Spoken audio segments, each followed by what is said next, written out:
Masyarakat Baduy. Sebagian besar mata pencaharian masyarakat Baduy, khususnya Baduy Dalam, adalah bercocok tanam, atau biasa disebut dengan ngahuma.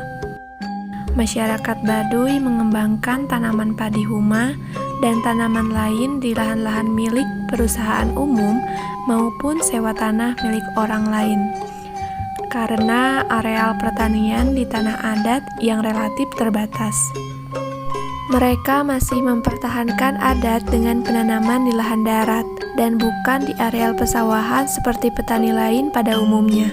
Penanaman dengan sistem terpadu seperti penanaman padi huma, jagung, kacang tanah, pisang, jahe, dan lainnya. Semua tanaman itu bisa menghasilkan seperti panen kacang dengan waktu selama 3 bulan, padi huma dalam waktu 6 bulan, cikur dan jahe 8 bulan, dan pisang dalam kurun waktu setahun, kata seorang petani Baduy yang dikutip dari artikel banten.antarnews.com. Sistem pola tanam petani Baduy selalu berpindah-pindah lahan agar tanamannya tumbuh subur. Penanaman padi juga dilakukan setahun sekali oleh masyarakat Baduy, yaitu pada awal musim hujan, sekitar bulan Oktober. Sistem bercocok tanam atau berladang ini sudah mereka terapkan pada anak-anaknya sedari dini, agar kelak mereka dapat mengelola ladangnya sendiri ketika sudah berkeluarga, terutama pada anak laki-laki.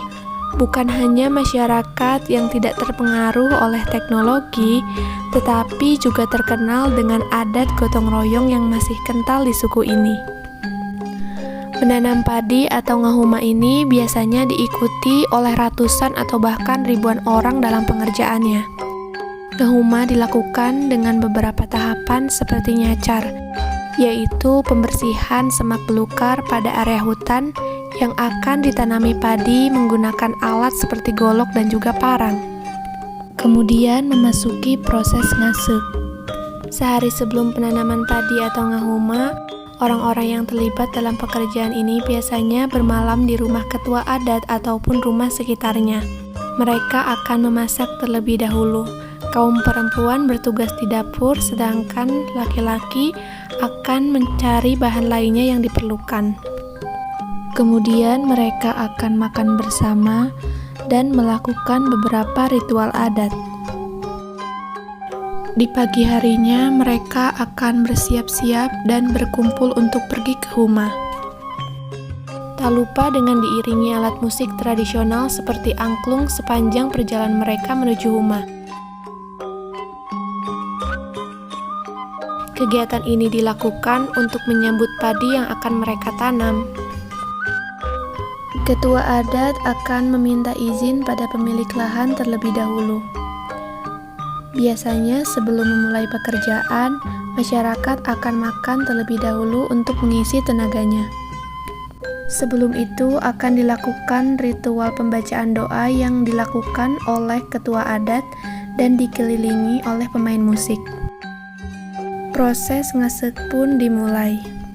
Para laki-laki akan mulai melubangi tanah dengan bambu yang ujungnya sedikit runcing, sedangkan para perempuan akan menaruh benih pada tanah yang sudah dilubangi tersebut. Lewat tengah hari, proses penanaman ini selesai. Seorang kepala adat yang juga kepala desa Kanekes, Kecamatan Leuwi Damar, Kabupaten Lebak, yaitu Jaro Saija, mengatakan selama ini masyarakat Baduy belum pernah mengalami krisis pangan. Sebab hasil ladang yang melimpah dan hasil panen yang tidak dijual, tetapi disimpan di lumbung pangan atau leit, sehingga kebutuhan masyarakatnya tercukupi. Selain mampu bertahan hidup dengan memanfaatkan kekayaan alam, mereka juga mampu melestarikan alam di sekitarnya.